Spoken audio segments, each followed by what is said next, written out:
Good morning. So we've just finished our morning live workouts, which was set up, as you can see on there, using this, which just about kept it stable. It was touch and go, but we made it. So what I want to talk about this morning though is the licks, tastes, bites, and the small things that add up. Equally, I was reminded of it by Cornwall. Cornwall in general is like, must be the weirdest place ever because you can feel really cold. I had a great wetsuit, morning suit, so it wasn't actually cold, but yesterday the weather wasn't great. I'm in the sea and I come out and I'm thinking, I've actually caught the sun a bit on my cheeks, and you just don't feel it, wind, etc. And it kind of catches you out, and it reminded me of what happens a lot with, you know, fitness, with weight loss, with diets, and that the small things add up in a negative way, but the small things also add up in a positive way. So this works both ways. So you know the licks, the taste, the bites, they can add to like 500-600 calories. And the reason I bring this up is I had a one-to-one the other day with one of the ladies just starting our 28-day kickstart. Morning Claire, morning Claire. And give me a hello if you're coming in. Morning Julie.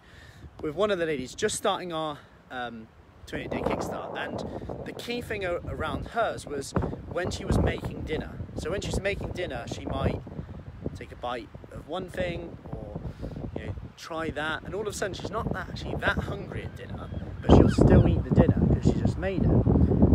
So one of the rules we made is that she only eats when she sat down. That's it, and that's step number one. And just think how simple that is, and how much of a massive effect that can have, because the licks, the taste, the bites could be like, you know, we look to kill a certain food, just blame it, be it carbs, be it saturated fat, more than that another day, be it red meat, be it grains, be it whatever, be it fruit. And the key thing to remember here is that actually it can be more simple than that, and we don't need to blame a food, cut out bread, cut out this and that.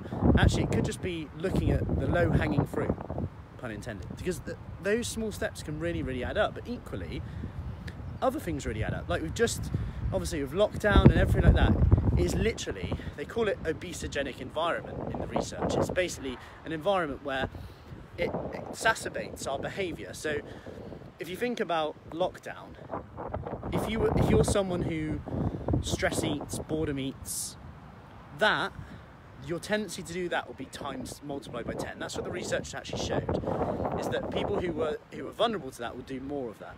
People who tend to undereat or tend to skip meals actually tended to skip meals more. So whatever behaviour you're more likely to do, lockdowns seem to just exacerbate that even more. Morning Michelle. And it just quite interesting in if you think about behaviour change, if you think about all these things, and actually this week Dr. Adam Bibby on Thursday is doing a live Q&A for us, which is going to be great, all about like behaviour change and little things like really simple stuff, like being accountable to, I will only eat when I'm sat down. Like really a simple thing like that is implementation intention, saying I will do this and being accountable to it, buddying up, etc. Now going back to where I was at with that, in terms of lockdown, in terms of those small things being exacerbated, you might not think much of it, but before lockdown, you know, I'd walk to our sessions sometimes, take kit, and all of a sudden I'm doing 10,000 steps a day, like quite often. During lockdown, you're talking 3,000 steps, and that's with a structured walk. Why only 3,000? Well, when you're walking with toddlers, it's pretty hard to get more than 2 yards without stopping, starting, which is fine, they're having fun. But it just goes to show just how much my calorie intake was needed to drop, really, because I was burning less. Yet I would probably say I was eating more, so I had to do more structured exercise, which takes willpower, takes a bit of time, and it can be overwhelming if you think, you know what, I'm going to have to do an hour's exercise. That's exactly why we've got our 10-minute sessions, which work really well. It's weird that I'm watching me on there. I need to turn that off, don't I? It's a bit weird, huh? I'm me watching me. You're watching me watching me. How weird's that? You might be listening though.